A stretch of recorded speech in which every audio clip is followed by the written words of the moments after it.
voy a presentar a Andrés González Novoa. Hablábamos de las redes ayer, hablábamos del proceso de la sinfonía, para que suene bien, y de cómo llegamos a conocer a las personas y de cómo descubrimos la gente que confiamos en que va a estar afinada en la sinfonía. Gracias, Itaísa, porque ha sido el puente, así como Mariana fue el puente hacia Beatriz, y Itaísa ha sido el puente hacia Andrés. No podía faltar la literatura, la oralidad, la palabra en este espacio.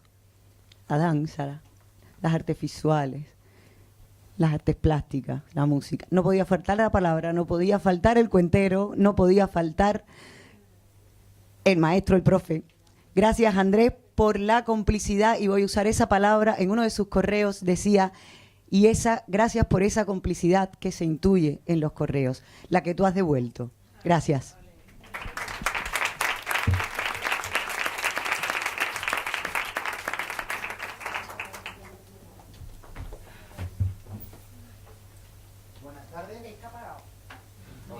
Buenas tardes. Lo primero es, como decía mi madre, ser agradecido.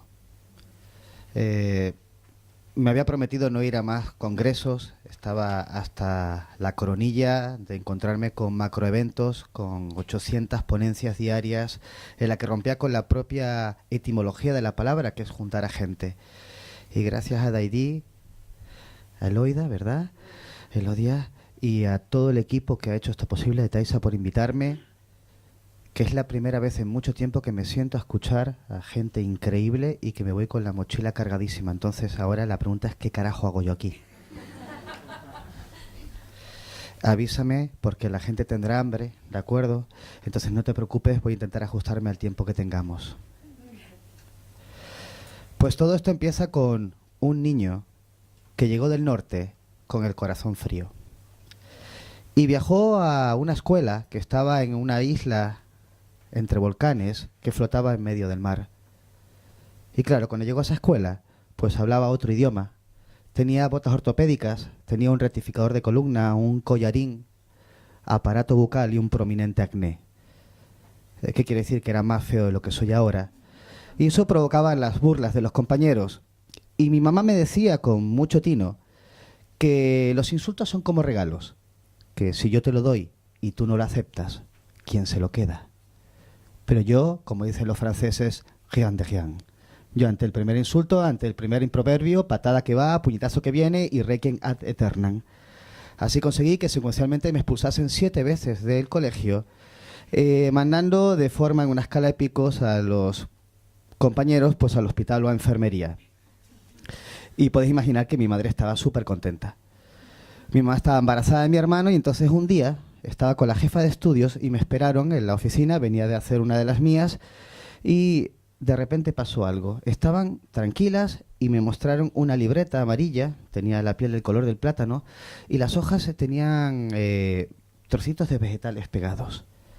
Yo lo miré con cara de asco y mi madre me dijo, aquí tienes. Y yo, ¿qué es, mamá? Tu libreta. Digo, ¿y para qué? Para que pongas todo el odio que tienes en el corazón, carajo, y nos dejes a los demás vivir en paz. Y claro, con aquel zasca me fui al patio dándole vueltas y me fui a un rincón, ignoré los insultos, abrí la libreta, cogí el bolígrafo y comencé a escribir pues mi primer texto prosaico. Me cago en esta puta escuela de mierda, ojalá la pudiese volar por los aires.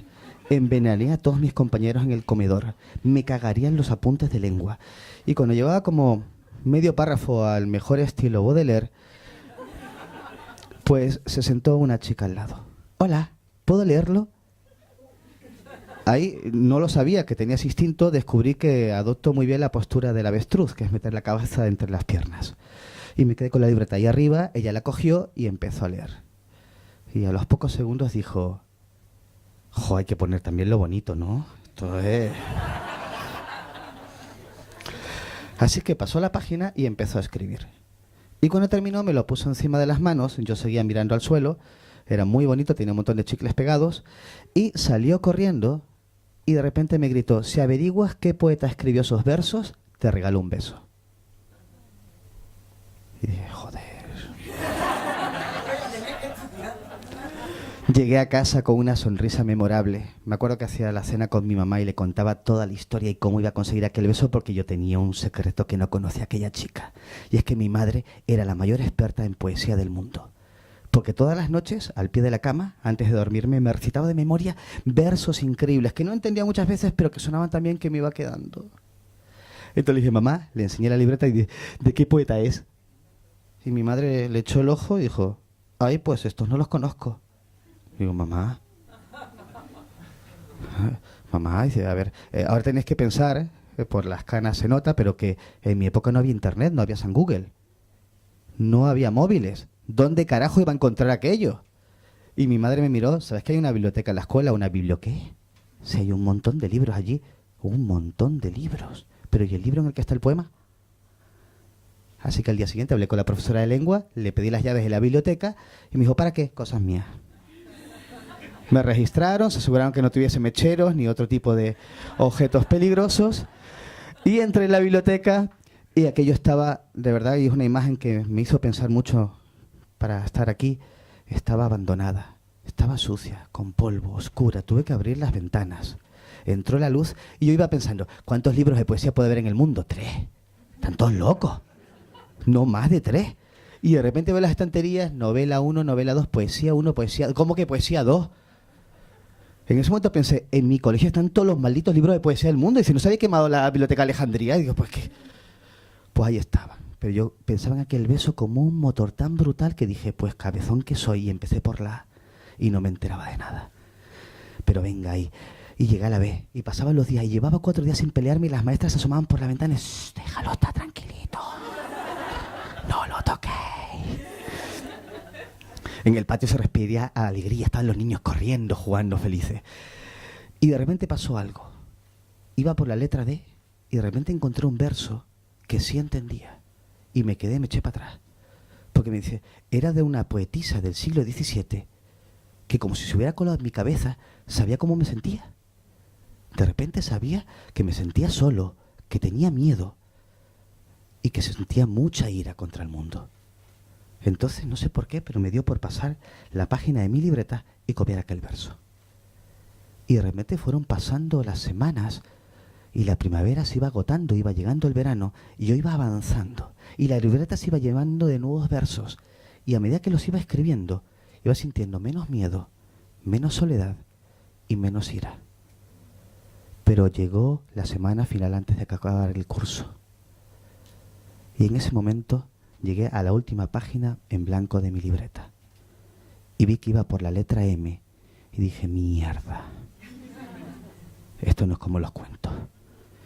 Me dio mucha rabia porque a pesar de haberlo hecho las cosas muy bien, iba a perder. Y como me jodió. Cerré la libreta con rabia, me cogí mi bocadillo en nocilla y me fui al patio. Y me senté, con ganas de darle hostias a todo el mundo. Pero de repente, no sé, empecé a mirar la libreta y a pasar todo lo que había aprendido en esos meses.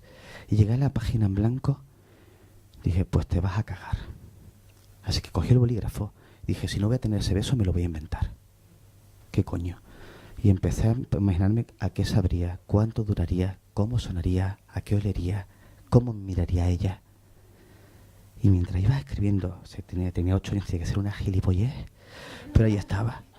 Y cuando estaba llegando a la última línea del último verso, puse el punto y final, la chica volvió a aparecer. Hola, ¿cómo estás? Pero qué oportuna es, venga ya. No puede ser, tiene GPS o algo. Obviamente adopté mi famosa postura al avestruz, pero ya tocando casi la frente con el suelo. Y ella dijo, ¿puedo leerlo? Y ya ahí ni respondí. Fíjate lo que es la memoria. No me acuerdo ni de lo que llevaba. No me acuerdo de las palabras exactas, pero sí me acuerdo de los sonidos. Me acuerdo de lo que podríamos llamar, hablamos de la música, de la sinfonía del patio, de las pelotas, de los saltos, de las canciones. Eso se mezcla y es lo único que escuchaba. Y en medio de esa melodía faltaba una nota que apareció, un sonido que completó aquella escena. De repente puso la libreta en mis manos, salió corriendo y se volvió a parar a media distancia. Ahí abrí un ojo y le vi unos Converse. Es todo lo que supe. Y me volví a gritar, hasta que no sepas el nombre del poeta, no hay beso. Fui bajando la libreta lentamente y vi que debajo de los 8 versos que había escrito estaban sus labios pintados en suave carmín. Y no puedo explicar lo que sentí, sino que cerré aquella libreta como si fuese mi primer gran tesoro, lo único importante. Y la metí en la mochila y volví a clase cuando un abusón de último curso insultó a mi mamá con esa palabra tan famosa de 4 letras y se me activó habitualmente mi gen asesino. Iba con mi clásica estrategia de esquivo con la cara, lo miro, golpeo la entrepierna, cabeza a la rodilla, lo tiro al suelo y lo pisoteo hasta que pidiese clemencia. Pero y aquí viene la cuestión que inicia todo este soliloquio. Y es que no sé si fue la escuela, mi mamá, la maestra de lengua, aquella niña o la poesía, lo que hicieron que por primera vez en mi vida, con los puños cerrados, dijese, no merece la pena, y abriese la mano y me diese media vuelta. Y aquella huida le provocó más rabia a aquel chico que se le hubiera pegado de tal manera que me quitó la mochila.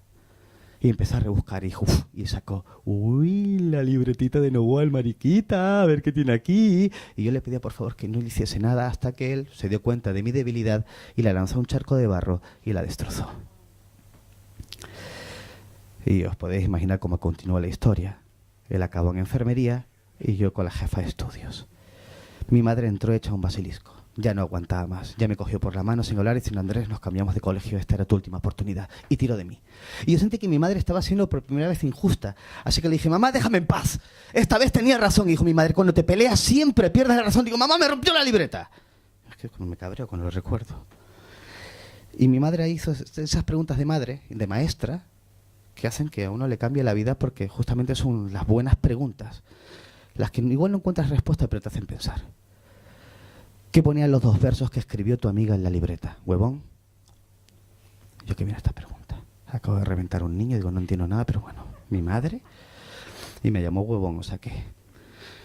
Digo, a ver, podrán arrancar todas las flores que jamás podrán detener la primavera.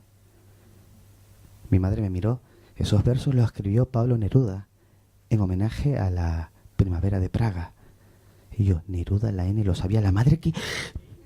Pero de repente mi madre, con una sonrisa de media luna, me dijo, Andrés González Novoa, podrán romperte 1.000.000 de libretas que jamás podrán silenciar a un poeta.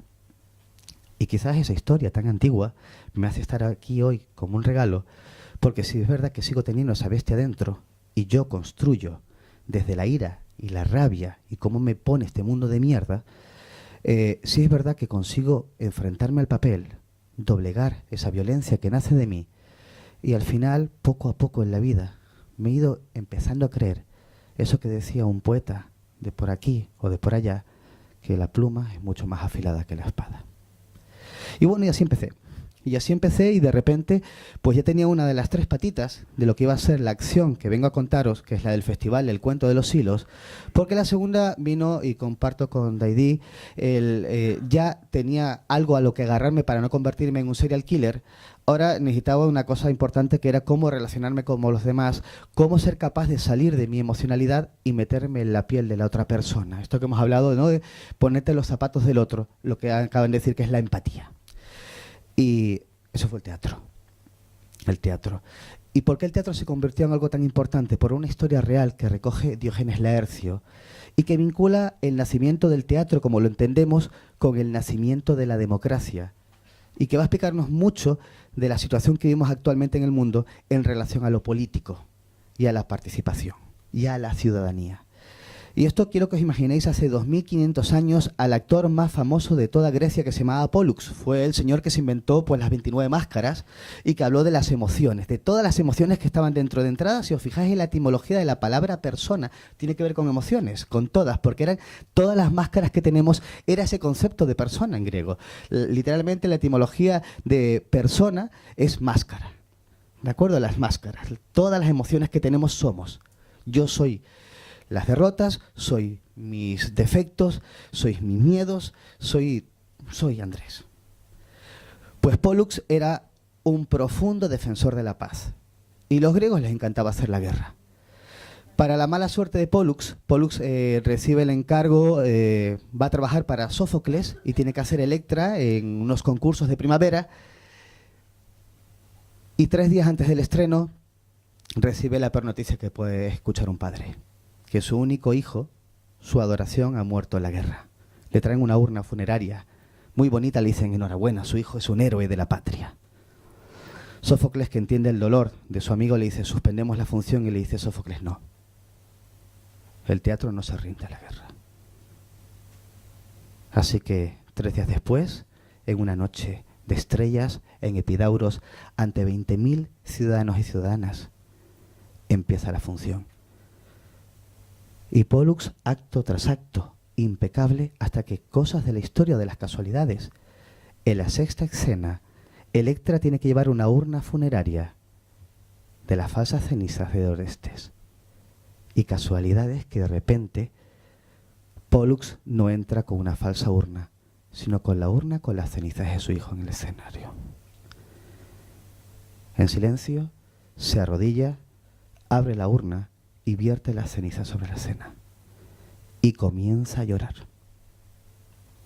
Y con Pólux lloran 20.000 ciudadanos y ciudadanas de Grecia. La reflexión la tenéis cada uno a vuestra manera. La de Diógenes Laercio es que Pólux ahí comprendió que la democracia y el teatro nacieron con una idea muy sencilla, la de que tu dolor y el tuyo y el tuyo y el tuyo y el tuyo también sea mi dolor. Entonces, en ese sentido, con el teatro, a través del teatro fui comprendiendo que para construir proyectos que tuviesen realmente calado y transformación, tenía que entrenarme yo a diario en esa capacidad de sentir el dolor de los demás. Y finalmente pasó un tercer elemento que me conduciría aquí, y fue en Colombia. En Colombia estaba en una situación muy complicada, está Uribe, que es un gran presidente, y tenían toque de queda. Y yo estaba trabajando de profesor en la UPN y me quedé encerrado, trágico, en un bar en el Chorro Quevedo, porque ya no podía salir a la calle con unas buenas amigas y dije, pues voy a tener que dormir aquí. Tenemos la barra llena de copas, dije, perfecto. Así que hablamos, conversamos, reímos y era domingo por la mañana cuando ya pude salir. Y paseando por la zona del Chorro Quevedo, de repente en una placita chiquitita, al solajero, había un anciano solo, con la mirada perdida, contando una historia. Y yo, que iba bastante fino, sonreí y dije, menudo gilipollas. Señor, lo interrumpí. ¿No se da cuenta que está contando para las piedras? Me dijo, ¿no hay nadie? Dije, hombre, ahora estoy yo, pero vamos, ¿cuánto lleva aquí? Dice, pues llevo un buen rato. Digo, pues estamos finos, ¿eh? Y yo pensé que era el que había bebido. Dije, lo mejor que puedo hacer ahora es irse a casa, no haga más el tonto, que esta zona no está para... Y me dijo, espera, ¿te puedo contar una historia? Y dije, venga, vale. Así que me senté al lado de él, saqué un puncho, un piel roja, se lo ofrecí, lo compartimos y me empezó a contar empezó a contar su vida. Dije, bueno, tómatelo con calma. Pero de repente arrancó así. Con 6 años estaba en mi casa cuando entraron los paracas y mataron a mi mamá, a mi papá. Yo me escondí en un armario y cuando salí ya estaba todo finiquitado. Así que me fui a la calle, pues a vivir de la basura como un gamino, hasta que una señora muy amable me cogió para trabajar en un puestito durante 10, 12 horas a cambio de una papa caliente. Y con el tiempo, cuando ya tenía como 10, 12 años, pues los asuntos sociales me recogieron y me llevaron a un centro de acogida. Y ahí pasó algo maravilloso, y es que una de las educadoras me empezó a enseñar a leer. Y algo que me pareció increíble es que yo pensé que el mundo era una auténtica mierda hasta que empecé a leer aquellas historias en que el mundo era mejor. Y entonces caí y dije, coño, es que la gente no ha leído estas historias. Si las supiesen, esto iría de otra manera. Así que decidí salir a la calle con 12 años y ponerme en esta plaza a contar aquellas historias. Y la gente iba con sus prisas, con sus demonios dentro, con sus corre-corre, pero se paraban y de repente escuchaba la historia y nacía una sonrisa en su rostro y yo decía, estoy cambiando el mundo, uno más. Y así fue pasando el tiempo. E iba leyendo más historias y contándolas. Y cada vez era mayor el público que tenía. Incluso me atreví a empezar a escribir mis propias historias con el mundo perfecto. Y fue increíble ver aquella noche en que tenía la plaza llena y todo el mundo escuchando con mucha atención. Y dije, el mundo está cambiando. Pero fui perdiendo la vista y también intuí que el mundo estaba cambiando. La gente ya pasaba menos por la plaza, veía muchas más luces en las casas. luces fosforescentes. Y también la gente que pasaba iba más en vehículos ruidosos. Y también la gente iba más mirando unas nuevas pantallas y tecleando así por la calle. Y la gente dejó de pararse en la plaza y yo dejé de ver. Y entonces ya en ese momento dado no me podía aguantar. Dije, vale, señor, muy bien. Yo tenía un resacón de narices. Digo, pero ahora explíqueme. Si sabe todo eso, ¿para qué carajo sigue contando historias? Y aquel hombre se tomó un segundo para pensarlo y dijo, ¿sabes? Creo que me he pasado la vida contando historias para cambiar el mundo. Pero fíjate que con el tiempo me he dado cuenta que sigo contando historias para que el mundo no me cambie. Entonces, con esos tres elementos, de repente apareció, pues para mí, la palabra. Y la palabra estaba, pero no sabía cómo manejarla. Era algo abstracto que tenía que estudiar. Los filósofos decían que pensamos palabras, pero a mí era algo demasiado esquivo. Porque luego hay palabras peligrosas, hay palabras que nos condenan, hay palabras que nos encierran, hay palabras que mienten. Entonces era un terreno muy resbaladizo. Hasta que conocí a la persona adecuada. Y la persona que no está aquí, pero que debería estar, es Ernesto Rodríguez Abad. Y era mi profesor de teatro. Y de repente un día me dijo, es que le hice una golfada, yo era muy sinvergüenza, entonces yo fui a una clase de teatro. Y al final de la clase decía que nos teníamos que presentar y por qué estábamos en teatro. Y la gente decía, ay, porque es mi pasión, porque adoro el teatro, porque es mi vida. Y yo dije, vengo de Tenerife 2 de la cárcel y me han obligado a hacer habilidades sociales, que la gente se apartó. Y yo me entré este tarao. Entonces, pero ahí creamos la complicidad. Esa complicidad, esos, yo lo llamo cordones de plata, que se generan entre personas, más allá de los espacios, de la presencia. Me gustó mucho esa idea, yo pensaba en los cordones de plata que se generan. Y me dijo, vente a los silos. Y yo, ¿los silos? ¿Alguien sabe dónde están los silos? Bueno, pues yo cuando me hice los silos dije, ¿eso está dónde? Y dice, está en esta isla. Y digo, venga ya. A tomar por saco estaba. Cogí 4 guaguas para llegar allí. 4 guaguas para llegar allí. En aquella época, yo diciendo, estoy haciendo el tonto, llego al último pueblo de la isla. Una plaza sin nadie. Digo, ¿pero y esto qué es? Si aquí no hay ni bar. Venga ya.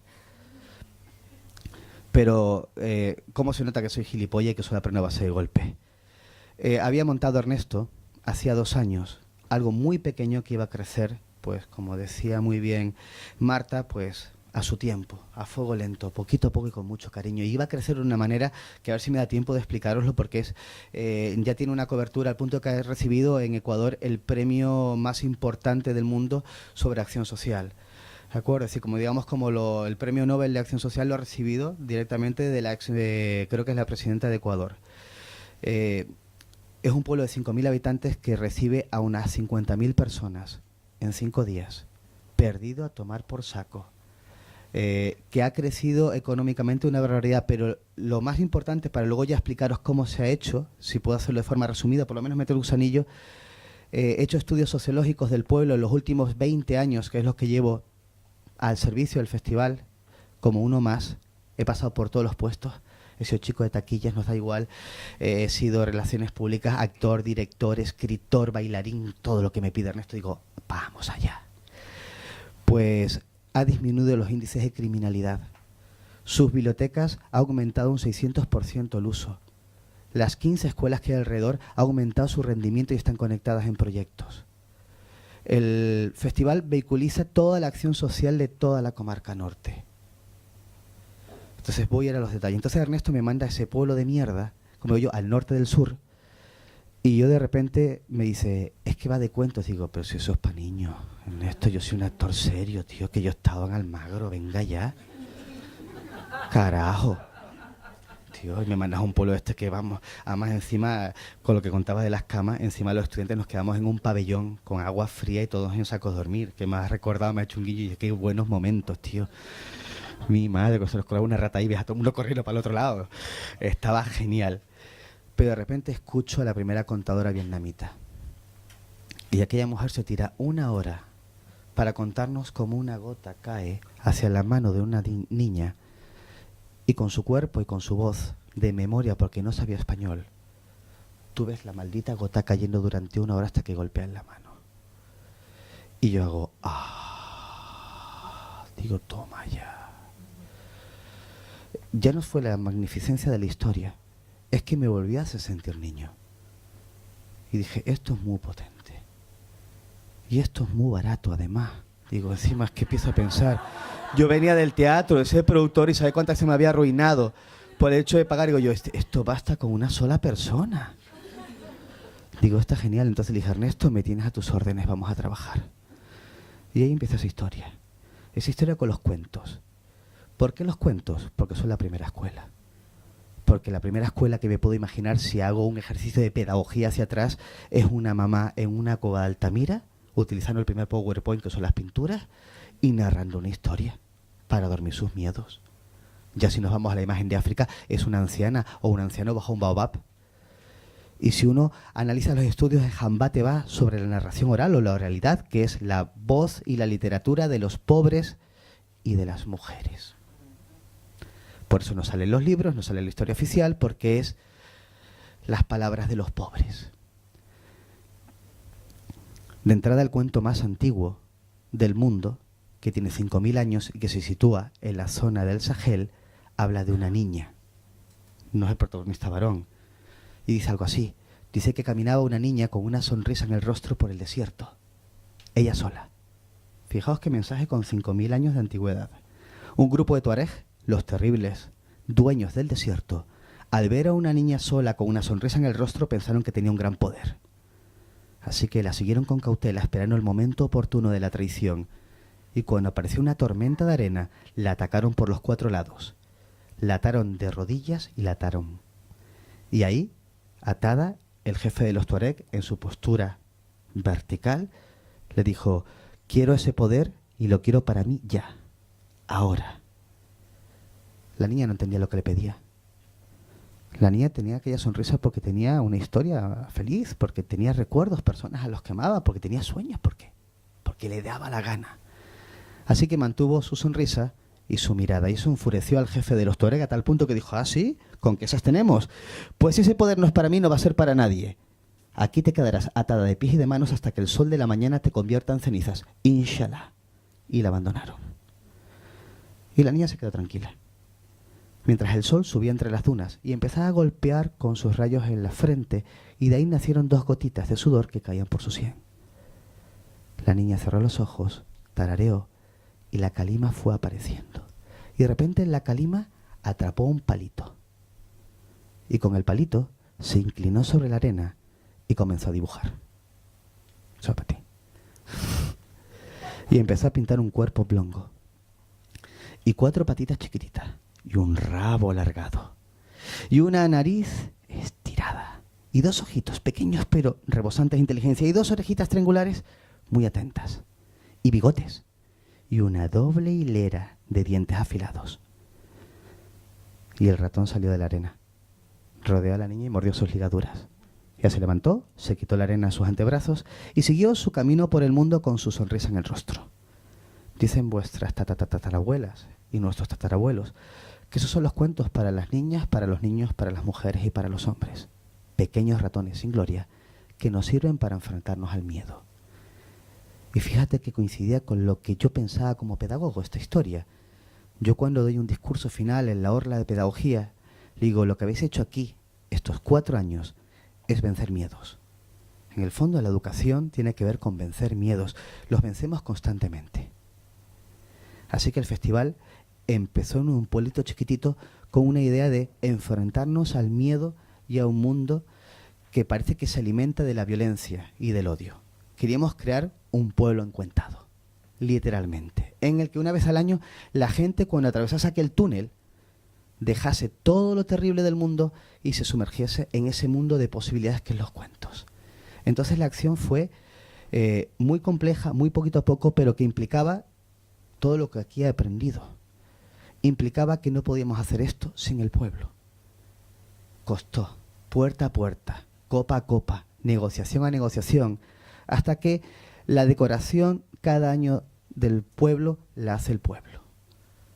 Recuerdo un año que le dijimos, vamos a hacerlo de Dickens, queremos la pobreza en las calles. Y la gente sacó tendederos por todo el pueblo con su ropa interior, con sus calcetines, hasta con trajes de buzo, pusieron de todo por el pueblo. Pero queríamos hacer más cosas, queríamos llevar lo social. Y lo social fue contactar con todas las instituciones, digamos, de esos colectivos a los que Galeano se refiere como los nadies del poema. Así que todos los narradores internacionales que venían al festival tenían que tener un compromiso social. No nos valía solo lo artístico, que nos servía para recaudar, para financiar con el público, porque también queríamos educar al público. No. Cada narrador que venía tenía que ir a todos los centros de mayores de la zona. Tenía que ir a los centros de discapacidad, tenía que ir a los centros de violencia de género, tenía que ir a la cárcel. Queríamos que esa conciencia, esa visión de los cuentos son para todos y para todas. A tal punto que de repente surgieron cosas como el Día de la Diversidad. Es que me fastidia la palabra discapacidad, porque discapacidad son los que nos gobiernan a veces y no puedo decir nada. Entonces, y en vez de poner a los narradores en escenarios, los poníamos en las calles, en cualquier lado, para que todos los centros de diversidad viniesen a la plaza central y escuchasen su cuento tranquilamente moviéndose por la plaza, en cualquier lado, en cualquier rincón. Pensando en el trabajo del espacio, decimos que el escenario era elitista. Y si analizamos la historia del teatro de la Italiana, es un teatro para los ricos. ¿De acuerdo? Porque los pobres, el teatro era un corral de comedia, era la calle, era una plaza, la historia de los bululú, de los ñaques, de la comedia del arte. Así que decimos, todo el espacio que tenemos es un escenario. Y empezamos también a sentir el compromiso ineludible con la ecología y con el medio ambiente.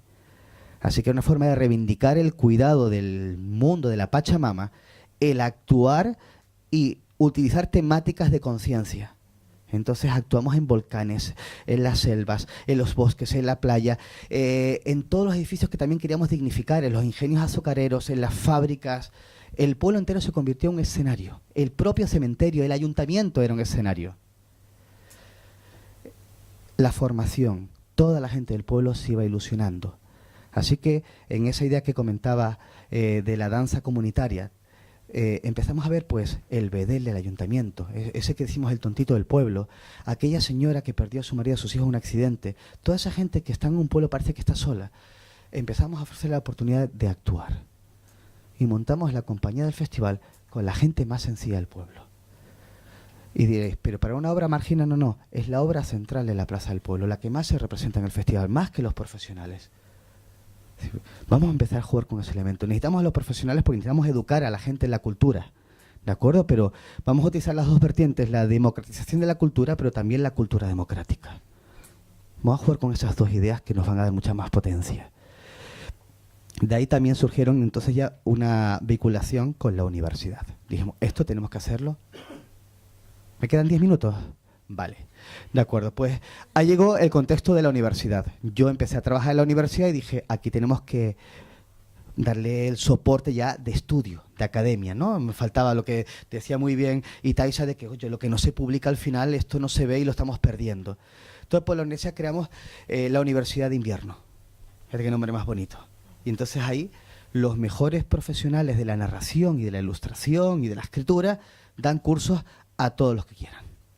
Duermen en el pabellón, no hemos perdido la esencia, me da igual si me gusta el pabellón, yo creo que la humildad está muy bien, es que no tenemos espacio, es un pueblo muy pequeño. Y luego creamos el aula cultural de narración oral, para formar a gente en algo que nos faltaba y que era importantísimo, y es que en el festival recibimos a unos 8.000 escolares en el festival, porque hemos creado también una red de talleres educativos experienciales, trayendo a profesionales de todas las partes de España y de Europa que experimenten, que digan, haced lo que queráis. Tenéis la plaza, cortamos todo el pueblo y meted a los enanos y que jueguen con las palabras, con las ilustraciones, que hagan libros, que hagan lo que quieran. Las maestras me odian porque ellas quieren que vaya todo ordenado. Digo, no, aquí os quedáis, vosotros vais a fumar el cigarro ahí fuera y nos dejáis a los niños 5 horas. Y os jodéis, no, porque aquí vamos a jugar de verdad. Entonces, esas escuelas y esos niños que venían, pues, al final nos estaban pidiendo algo más, un mayor contacto. Sus bibliotecas, y viene mi historia, estaban muertas. Sí, vemos en el festival cosas así que dijimos, tenemos que hacer también un buen trabajo con el libro. Así que montamos como corazón del festival la Feria del Libro, pero no una feria comercial. Una feria con expertos que llegasen a cualquier persona y dijesen, a ver, cuéntame, y que le explicasen cómo trabajar cada libro. Qué contenidos tenía. Que defendiesen contenidos basados en valores. Que fuesen capaces de escuchar a la gente y buscar. Y fuimos más allá y dijimos, pues claro, nos dimos cuenta que esos libros pues son caros. Y me imagino que en vuestras ciudades o en vuestros pueblos pasa igual, pero tenemos una distancia entre los ricos y los pobres bárbara. Y pues había unos 30.000 niños a los que no les pueden llegar los libros. Así que, y aquí viene la donación para Daidí, trajo unos cuantos, ¿vale? Pues decidí que como no tenía nada que hacer, dije, pues voy a escribir libros baratos para que ellos los puedan tener gratis y conocer al autor. Entonces montamos un proyecto que se llama Canarias Lee, con el que yo solo he llegado ya a 30.000 niños en 6 islas, con el objetivo de que leen, trabajan en unas propuestas y luego voy yo con ellos a conversar, con la idea de estimular la lectura y fundarla en valores de igualdad, de equidad, en valores antijerárquicos, en valores de paz, de convivencia, en valores democráticos. Los niños, la acción social. Uno de los proyectos más vinculados también a la escritura ha sido el de la cárcel. Tenemos un proyecto que se llama Palabras Prisioneras, en que trabajamos con las personas privadas de libertad que van sacando sus historias, las van escribiendo y las van preparando para narrar. Y hemos conseguido ya 4 años seguidos el permiso penitenciario a la institución, salen de la cárcel, van a los silos, totalmente como una persona normal, disfrutan de los cuentos y tienen su propio espectáculo en el festival, que es el más asistido de todos. No cabe ni gente para escucharlos. Y es espectacular. Pero sigue siendo una cosa chiquitita, en la que, fíjense, trabajamos, y hablo en nombre de muchísimas personas que somos sombras, que somos nadies, que nos volvemos a meter en nuestras dinámicas de las prisas, olvidándonos lo que decía Mirta Colangelo, que tenemos que desacelerar el mundo. Pero fijaos que llega de repente estas fechas y se va acercando diciembre, esa semana, y vuelvo a sentir al niño que quiere jugar. Y sé que voy a coger un coche por esas curvas, voy a atravesar ese túnel y voy a ver ese pueblo chiquitito donde el mar baila un tango con las rocas. Y claro, uno se pregunta, ¿y para qué carajo hacéis eso que cuesta tanto, tanto esfuerzo, tantas producciones, tantas cosas que se nos van de las manos, que crece constantemente? Sobre todo con un detalle, de que no queremos públicos masificados. Nuestros espectáculos, aunque perdamos muchas veces, son de un contador para 5 o 10 personas. Contamos en patios, dentro de las casas, en cuevas, mezclando todas las artes. Cuentos con danza, con pintura, cuentos con música, con todo lo que se os pueda imaginar. Sin límites, no hay límites para la creatividad. Yo creo que no, los límites los pondrán otras personas. ¿Y para qué? Y aquí me gustaría cerrar para no liaros, que estáis cansados. La verdad que ha sido un placer. Con el por qué de esta defensa de la cultura tan encabezonada. Y me gustaría cerrar con Lorca, que es una de las personas que más admiro. Y es que quiero que os imaginéis en el siglo XVIII, Londres, ese Londres que parece que nos quieren llevar de nuevo, ¿de acuerdo? Las sinergias neoliberales. Y ese Londres era un Londres en que se morían todas las noches cientos de niños y de niñas, que ya habían perdido a sus padres en las fábricas por unas condiciones inhumanas. Y esos niños y niñas se apiñaban en callejones para darse calor y sobrevivir a la noche como si fuesen ratas. Pero de repente, entre esa niebla densa que atraviesa el Támesis, se escucha el vapor del barco de Manchester. Y de repente se empiezan a desperezar, poco a poco. Y empiezan a avanzar como pequeños zombies. Y escuchan como la pasarela cae en el muelle y unos zapatos la atraviesan. Y el chico, que es un chico joven que lleva una boina cruzada, lleva un paquete y lo rompe. Sabe que le va a caer la bronca, pero le da igual. Y saca un facsimil. Y mientras camina comienza a leer en voz alta. Y los primeros niños y niñas que escuchan van susurrando a los que vienen detrás de la historia. Y esa historia empieza a viajar por todos los callejones de Londres. Hasta que él, que sigue leyendo, llega a la puerta de la librería, cierra la última página y entra. Y fijaos que esos niños han escuchado el capítulo 23 de Oliver Twist. Y es verdad que no tienen ni menos hambre, ni sienten frío. Pero ahora, compartiendo las desdichas de Oliver Twist, por lo menos tienen esperanza. Lorca decía que si tuviese que pedir en la calle, no pediría un pan. Pediría medio pan y un libro. Medio pan para vivir y el libro para darle sentido a la vida. Muchas gracias por escuchar.